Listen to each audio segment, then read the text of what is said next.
Udumo kuNkulunkulu kweliphezulu nokuthula emhlabeni kubantu abathokozelwa nguye. uJesu Kristu inkosi. Ubaba uNzibande uyakubingelela Ndlalifa izulu. Ngithi uJesu Kristu inkosi. Siyambonga kakhulu uNkulunkulu, siyamdumisa ukuba asihlanganise futhi namhlanje asihlanganise ngalolu suku. Ngiyacela ukuthi siguqe. Ngiyacela ukuthi ngithandaze sisondele kuNkulunkulu ngawo lo mzuzu. uJesu Kristu inkosi.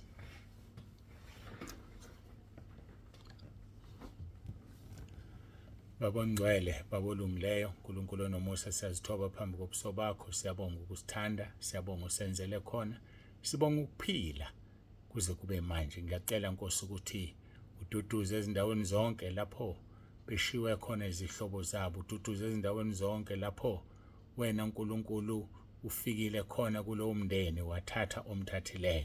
Siyazi ukuthi kuhamba ngolayini, nathi esethi isikhathi siyeza noma kuzoba usubuyela ukulanda ibandla. Lokho Nkosi okusenhlizweni yakho, cebo lakho malingavinjwa lutho. Iba nathi-ke namanje kuleli izwi Nkosi, usifundise ngomoya wakho ingcwele.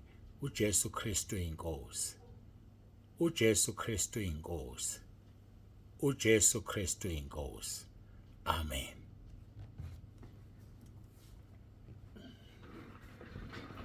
Siyambonga-ke kakhulu uNkulunkulu. Ngithanda ukuthi ngiqale la sifundise ngoJesu Kristu inkosi, kakhulu kunabantu abaningi abangenile osukwini la namhlanje. Izindaba ezibuhlungu kusukela ngeweekend kuze kube sebusuku kuphume abantu abawu-114 abantu abaphumile. Namhla kusukela izolo-ke angilalanga, ngize ngalala ngo-4 ekuseni ngibhizi ngifaka abantu. Ukufika ku-114 ngishode ngabantu abawu-34. So bengibafaka-ke, ifoni isislow ngendlela emangalisayo, akusasheshi. Sekuyacaca ukuthi sekufanele ngicele uNkulunkulu angiphe enye ifoni enespace esino-2 terabytes. 2 terabytes. Space-ke, ifoni enespace esine-2 terabytes iyabiza ngendlela emangalisayo. I-aphula leli liyi-latest elisanda ukulethwa khona manje, kuthiwa linespace esiwu-2 terabyte. u-1 terabyte wami okhona ususlow ngenxa yokuthi amagruphu maningi. Ngiyacabanga-ke okuzonishaya nina nonke ukuthi kuzofuneka yonke i-correspondence esemagruphini ngiyidelete ukuze kuvuleke. Angizodelete igroup, ngizodilitha iy'nkonzo, ubufakazi, yonke nje into ekhona emagruphini ukuze amafoni asheshe, ngoba kungithatha isikhathi eside ukufaka nje umuntu oyedwa, ihamba kancane ifoni.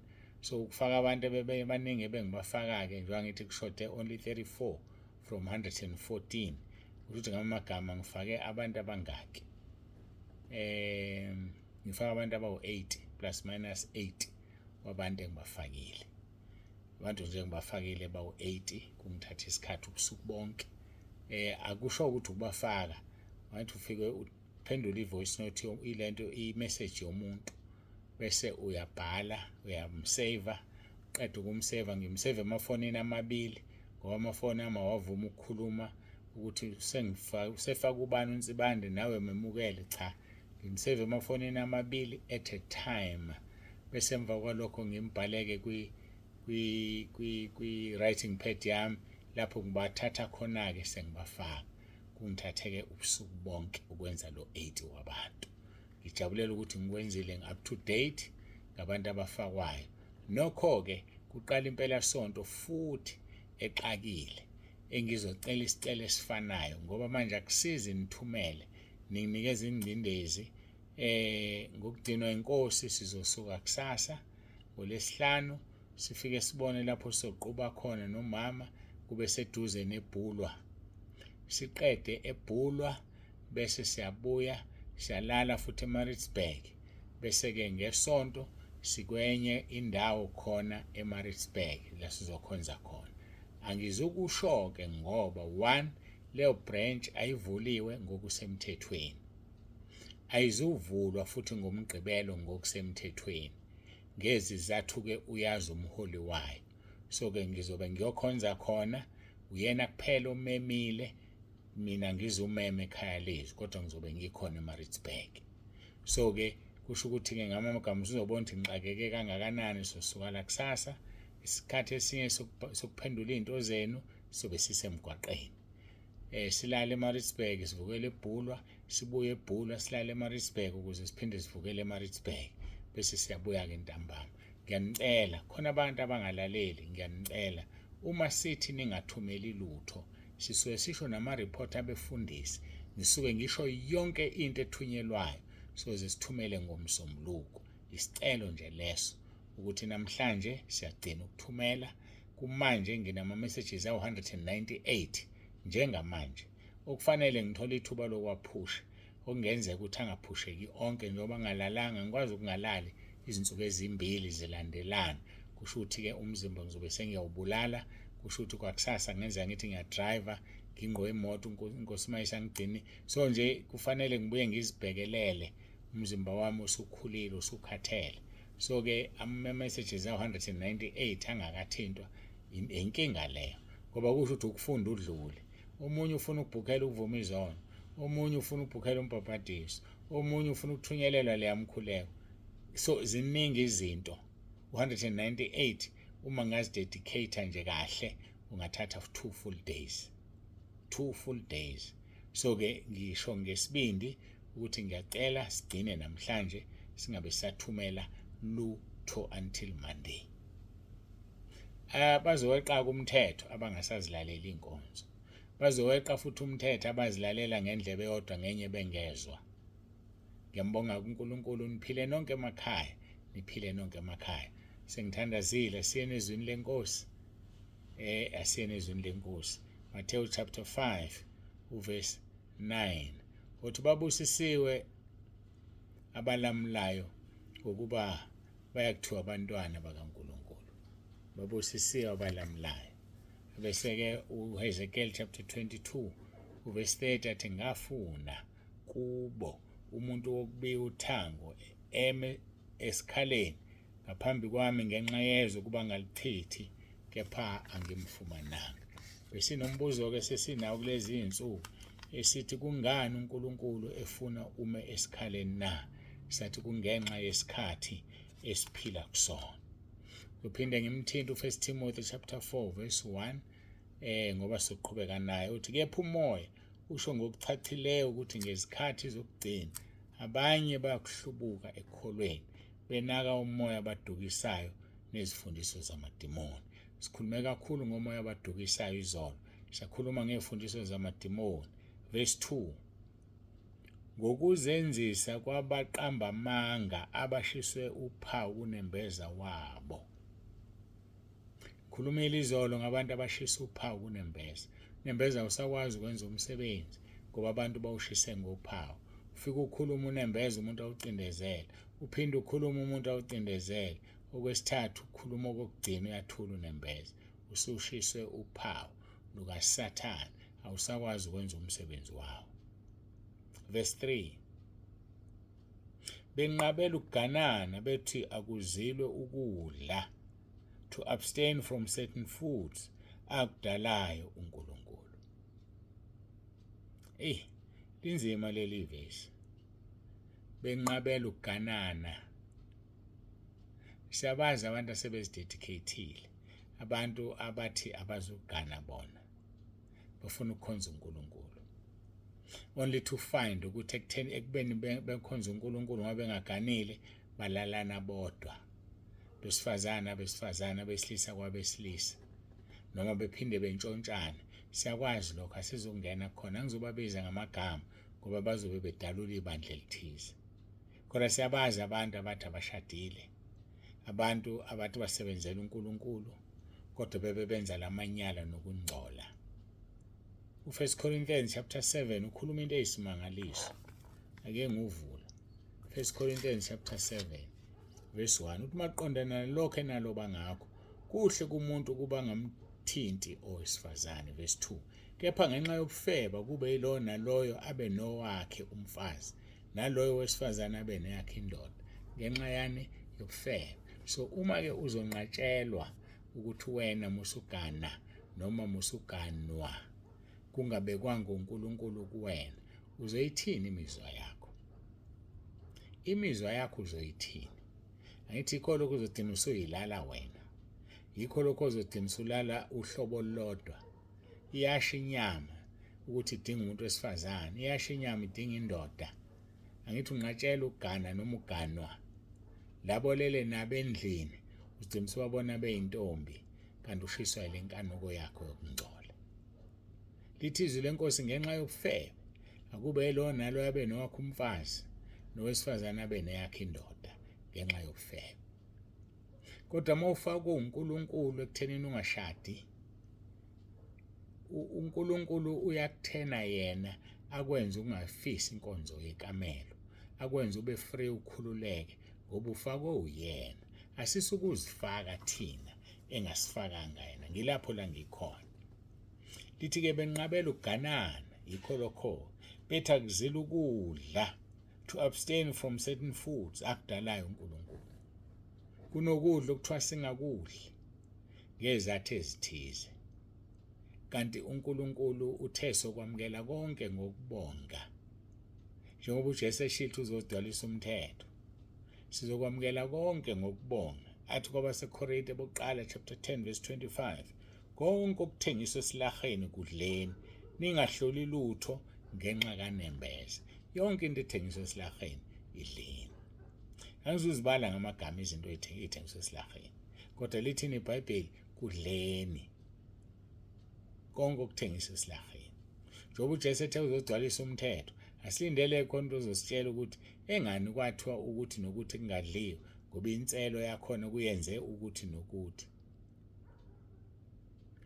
ITestament enelisha lithi konke kudayisa esilaheni kudleni. Bese bakhona elinye izwi lithi konke sikwamukela ngokubonga, siyathandaza. So-ke asibambeni lapho, sikuphi la sikhona? Sisekhaya lezwi. Masisekhaya lezwi senzani? Izwi. Ngithumela ama-messages izolo, ngabhala lokho ngathi sisekhaya lezwi senza izwi. Bengifuna kube lona lo yazihlukanisele, acacelwe ukuthi ukudla engikudlayo ngidla izwi, okungekho ezwini angikudli. Noma kungabukeka kukuhle kangakanani, kungcwele kangakanani, uma kungekho ezwini angikudli ngoba senza izwi. Hayi bafowethu, asenzeni izwi. Ushilo uJesu John 7:38 wathi okholwa njengokusho kwemibhalo, esiswini sakhe kogobhoza imfula yamanzi aphilayo. Singempela singahamba sesifike ngale mithetho egcwele, imithetho egcwele. Musugqoka ukhala ukuthi akukho eBhayibhelini lokho. Musukwenza u1, 2 no3. Uma kungekho eBhayibhelini, yenza izwi eliseBhayibhelini, hayi imbono yabantu. Hayi imbono yabantu. So-ke indaba zamakhala nani angisho ukuthi zi-wrong.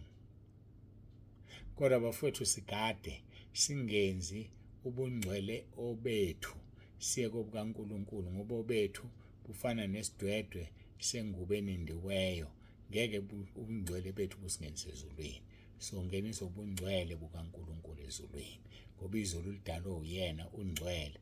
Uthi baningcwele ngoba mina Jehova sebawuthi ngingcwele. Leviticus chapter 11 verse 44. Masenze izwi bafowethu. Sengeke ngakhuluma ngathi mawenza uMathewu 10, Mathewu 6, Mathewu chapter 5, Mathewu chapter 6, Mathewu chapter 7, ntshumayelo yasentabeni, uyongena ezulwini ugijima ngoba wenza izwi elikhulunywe othe uyindlela neqiniso nokuphila, uthi ngeke uye kuyise ungazange udlule kuyena. So masifuna ukuya kubaba wakheke, asenze lokho akukhulumele indodana. Okholwa njengokusho kwezwi, okholwa njengokusho kombhalo, esiswini sakhe kogobhoza imfula yamanzi aphilayo. Bese ethi uverse 39 wakusho lokho ekhuluma ngomoya ongcwele ababezamamukela. So umoya ongcwele uhlalaphi? Uhlala kumuntu. Lelo zwi elisoft likamoya ongcwele elikhulumayo kwenze likushoyo, ngoba wena uzohlulelwa ukuze kuzofikwa lapho. nami ngizokwenza okushiwo yelakho uma uNkulunkulu ethi ngikwenze, ngoba kusho ukuthi mina akangiphanga lawo mehlo okubona, ukunikile wena wathi sikhombise. Ngizokwenza, kodwa khumbula senza izwi, okungekho ezwini asikwenzi. Senza izwi likaNkulunkulu. Konke okuthengiswa esilaheni kudleni. Ningahloli lutho ngenxa kanembeza, ngokuba umhlaba ungcwele. Uxolo, ngokuba umhlaba ungowenkosi nakho konke okukuwo.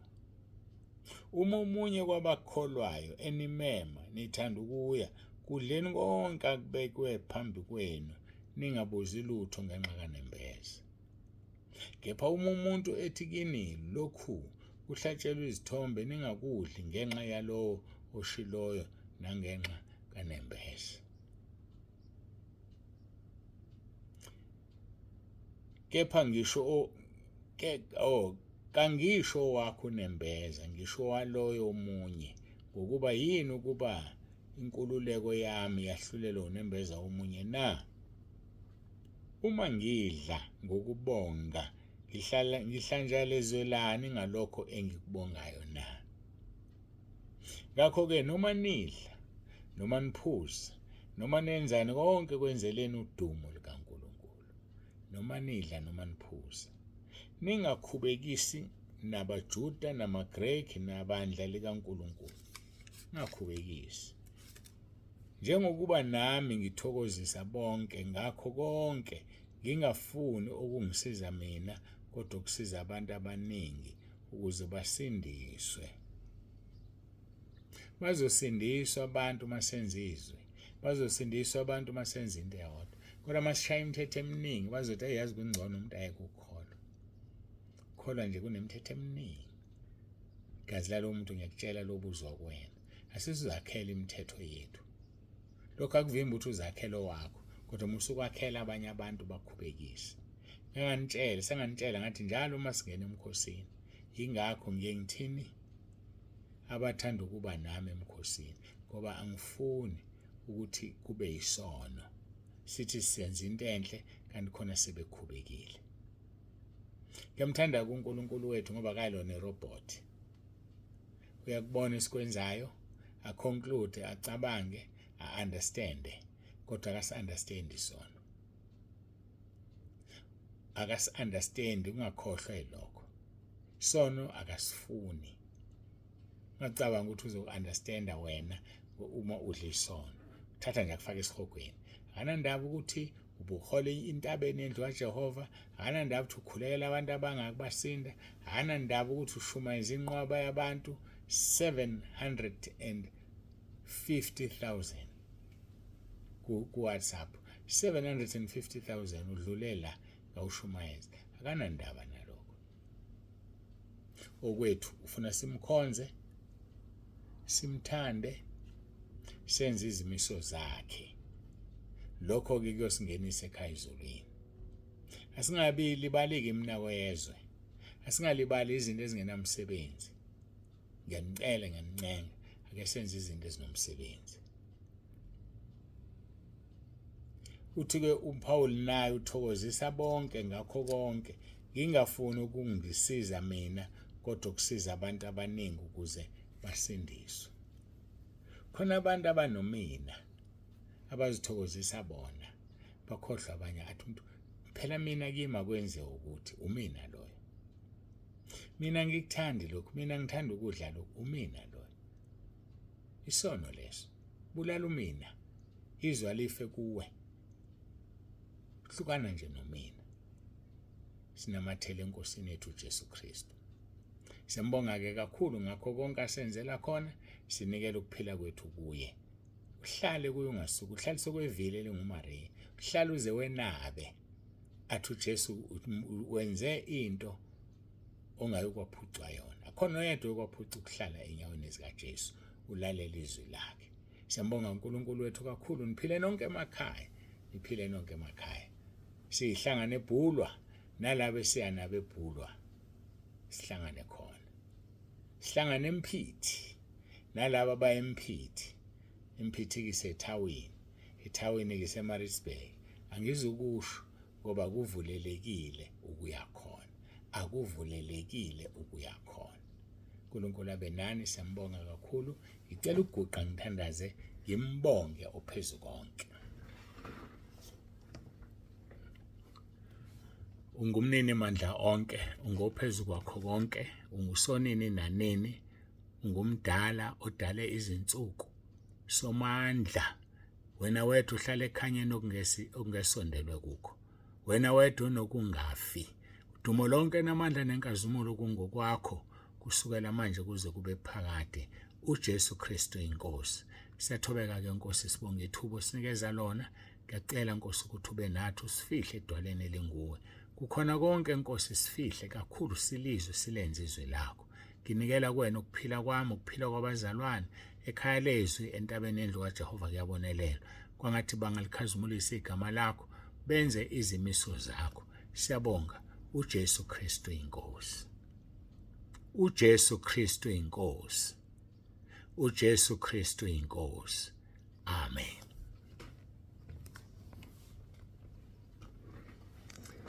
Siyambonga uNkulunkulu wethu kakhulu, siyamdumisa abangcwele, akekho ofana naye. Hayike siyambonga, siyamdumisa. Ngizithemba ke nizwile bafowethu, nizwile.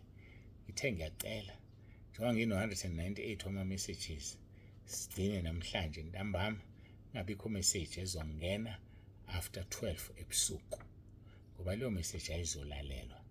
Leyo message izophindela emuva. Ongikhumbule khona abantu abefundisi abathumela ama-report ngesonto, kanti uma sisithe ayikho message engenayo, ayikho noma ngabe yani, sizobe sihogweni selezinto ezobala.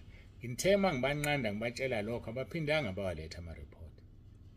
Ngangingashi ningawaletha ama-report. Ngangithi musuyiletha ngosuku olu-wrong, and angikwazi ukubuyela kuleyo report. Kwaphela isenayo lento ekhombisa ukuthi imessage ayifundiwe. Futhi phela ngabe nginesikhathi esikhulu sokuhambe ngivula onke ama-messages, ngihambe ngi-check ukuthi ayikhoni. Cha, uma uzazi wena ukuthi i-report awuyithumelanga, ngicela uyithumele phela, into esoyamukela. Nayo ithunyelwa namhlanje, hayi kusasa. Asithumeli lutho kusukela kusasa. I-report abangenayo, abenza noma yini, asithumeli lutho kusukela kusasa. Kusasa kuqala ngo-12. Kusukela ngo-12 asithumeli lutho, ngoba nathi sizovuka sihambe. Angazi kangakanani, khona isihlobo sikamama uNtsibande esigula kakhulu, esikwezinye zezibhedlela eThekwini, mangaphazama use-ICU. Sifisa ukuthi sidlule simbone, okungukuthi sizoshesha ukusuka sisenzele isikhathi sokungena esibhedlela bese siyadlula-ke. So kusho ukuthi ngamagama nje sisemgwaqeni kusasa. Soma uthumela imessage-ke, ngodla ngithola khona ithuba ngiwabheke onke athunyelwe nge-offside, ngiwafakele i-voice note engisazoyenza ethi ngiyacela ningathumeli ama-message. Ngibonga kakhulu abalalelile. Ngempela sonto edlule sinengqungquthela yabesifazane abazange bathumele, bese bakhona abathumela. Ngaphendula ngaleyo voice note engangithumelile, base beyayeka. Abanye abaxolisanga. Ngiyafisa nifunde ukuxolisa. Ngiyazi siphuma emakhaya angafani, abanye abayifundisa indaba ukuxolisa, kodwa kufuneka wazi ukuthi uma ungaxoliseli isono sakho sihlezi, and isono sakho masihlezi awukho ngcwele. Uma ungekho ngcwele ngeke ungene ezulwini, ngoba ukho ngcwele. So funda ukuxolisa uma usolwa ngento. Okugcina, uma ngithi ufaka imessage e-wrong, ufaka imessage enambeni e-wrong, ishintshe phela imessage uyisenambeni e-right, uxolise kuleya namba. Musuqhubeka uxolise kuyo le namba, musuxolisa kule namba e-wrong ofake kuyo. Hamba uxolisa ngale, uthi ngiyaxolisa ukuthi lokho engikuthumelayo manje bengikufaka enambeni e-wrong, sengikufaka kule namba e-right, bese uyakufaka. Asikho isidingo sokuqala phansi. Fundani, you just press imessage uyiforward kunamba e-right bese iyangena. Usukungeza uqala phansi ubhale. Cela nengane zenu zinifundise, nicela omakhelwane benifundise. Kulula ngendlela emangalisayo. Awuqali phansi ubhale yonke lento, uyayiforwarda, uyayi-highlighter, ugada iminwe yakho kopopayi bese uyayidlulisa. Ngiphinde ngigcizelele, klinani ama-group enu.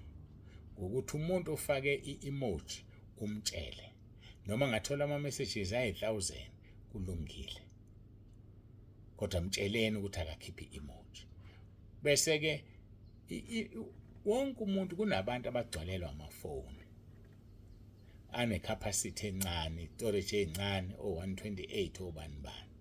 Ngaphambi kokuba udelete into ofisa ukuyidelete, qala ucheck egroupini, ayikho yini i-emoji yakho, ayikho yini i-emoji yakho oyifakile ngephutha, uqale ngayo bese ugcina ngokudelete ama-messages. Ngiyanicela ngikuKristu, ngiyanicela ukuba sebambisane kulokhu.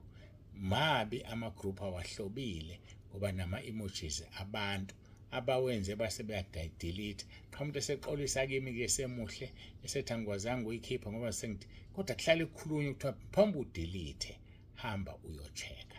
Simple as that. uNkulunkulu anibusise, uNkulunkulu abe nani. Yazi ngiyanithanda, nginithandela kona lokhu kungalaleli kwenu, nginithandela nje ukungalaleli kwenu. Sengilokhu nami-ke ngichaza-ke into eyodwa ngiphinda kaningi. uNkulunkulu abe nani, anigcina nilondoloze. Siyanithanda emakhaya, siyanithanda kakhulu. uJesu Kristu inkosi.